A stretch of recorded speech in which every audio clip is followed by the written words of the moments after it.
Throughout history and the centuries in Britain, there were terrifying and brutal execution methods used to take the life of a serious criminal and offender.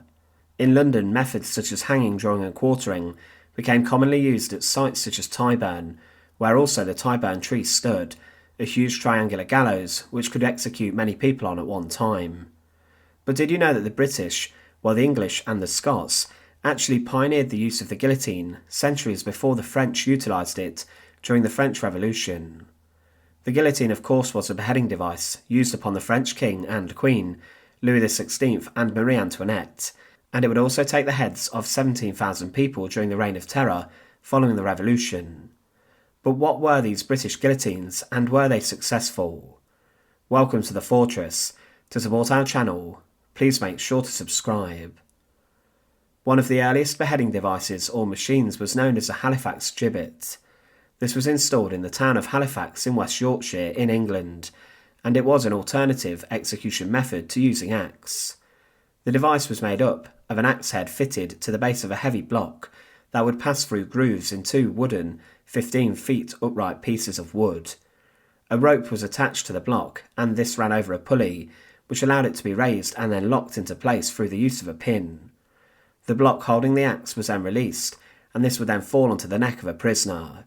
There were, it's believed, around 100 people beheaded in Halifax between 1286 and 1650, but the installation of the gibbet is not certain with regards to its date. In the 17th century, the use of the device was actually banned by Lord Protector Oliver Cromwell, and the Halifax gibbet was then taken down. There are, though, 52 people who were certainly known to have been beheaded on the device. Someone could be executed if they were accused of stealing something to the value of today what would be classed as £10.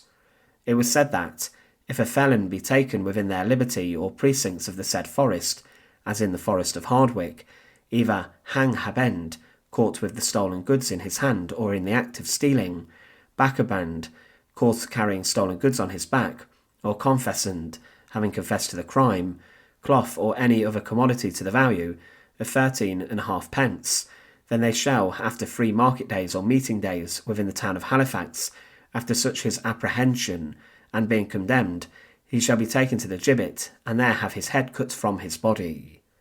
This was known as Halifax Gibbet law, and during the reign of King Edward I in 1278, it was known that there were 94 privately owned gibbets and gallows, which were being used and operated inside of Yorkshire, just one county, but the use of the one in Halifax remained for many centuries.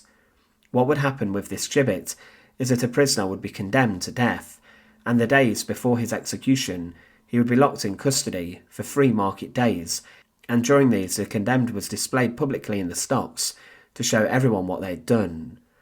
Then they would be brought out to the gibbet and placed under it. The gibbet could be operating by cutting the rope or pulling out a pin, and if an animal was stolen, then the cord could be fastened to this animal, which would then be driven away and be the one that released the axe to fall onto someone's neck. It was said in one account that, in the nether end of the sliding block is an axe keyed or fastened with an iron into the wood, which being drawn up to the top of the frame is there fastened by a wooden pin.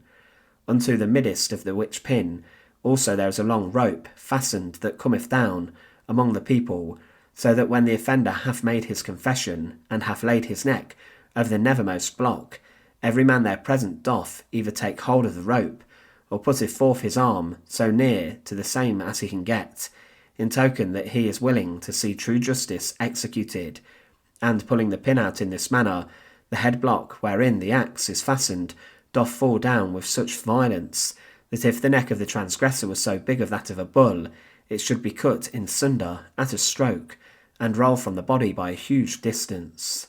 There were some issues with the gibbet though, especially as some criminals could escape the scaffold before the blade fell onto their neck. One man who did this managed to free himself, as there was no restraint, and he then managed to run the roughly 500 yards out of the county boundary, and he managed to escape punishment, as he was not under the jurisdiction of the gibbet law. One silly man escaped the gibbet, but then later came back to Halifax, and he was actually finally executed in 1623, 7 years after he had escaped from the gibbet. In Scotland they had the Maiden, which was also known as the Scottish Maiden, and this was an early form of the guillotine that was used within Edinburgh during the 16th and 18th century. It was introduced during the reign of Mary Queen of Scots, and it was first used for the final time, in the year 1716. But the device also was around years before the French Revolution. In Scotland, it's believed that the maiden came around as there were problems with swords being lent for executions, and that the maiden was developed by carpenters who had been paid for their work to create a new beheading machine. What they devised was a scaffold with an axe blade that also fell, and a peg kept the blade in place, and when this was removed the blade would then fall and take the head off the condemned. It worked in a very similar way to the Halifax Gibbet, and extra weight was added to increase the speed of the axe's fall. The first execution using the maiden on record took place on the 3rd of April 1565, as Thomas Scott of Cambus Michael lost his head on it. The device could then be moved to different locations all around Edinburgh, and it was taken down relatively easily when it was needed, and it could be put down and then put back up very quickly. And then executions were carried out at different places around Edinburgh, such as at the Grassmarket, or on Castle Hill, near to Edinburgh Castle, or even at the Mercat Cross, another famous place of execution. It was even lent and rented out to different towns and cities, for example, the nearby town of Leith, for the execution of a man named William Gibson, utilised the Edinburgh Maiden, and it was successful at this time. But during the reign of King James VI, and during his regency, the 4th Earl of Morton, Regent James Douglas, was executed on the Maiden in 1581. The very man who brought the device to Scotland lost his head on it, which is rather remarkable considering this also happened to the French King Louis XVI, who introduced the guillotine to his nation and then also lost his head on it. It was said that his execution, the Regent's, was also a success. Further executions using the Maiden claimed the lives of Archibald Campbell, the first Marquess of Argyll, and also his son, the 9th Earl of Argyll.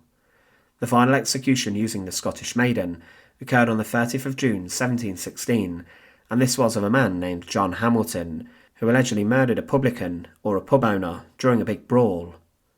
These devices were both predecessors of the French guillotine, and of course there are a number of differences, the most prominent being the use of a slanted blade for the guillotine rather than using a simple axe head. Both the Halifax Gibbet and the Scottish Maiden are rather rudimentary beheading machines. They utilise an axe rather than a blade, and this obviously is not as reliable as using a sharpened blade. They did tend to learn a little bit more when they devised the guillotine in France from these devices, and they worked out what could go well and what could not. For example, the guillotine locked people into place. The Halifax Gibbet did not, and people could even escape. But the guillotine took inspiration from both of the devices, and they were in a sense efficient in their use. However, there are accounts of things going wrong with them, but it's remarkable to think that the British came up with these devices that were known for executions, and they inspired the guillotine, a device which for many symbolised the revolution, but for many others symbolised oppression, slaughter and death within France after the execution of the King and Queen. Thanks for watching. To support our channel, please make sure to subscribe, and once again, thank you so much for watching.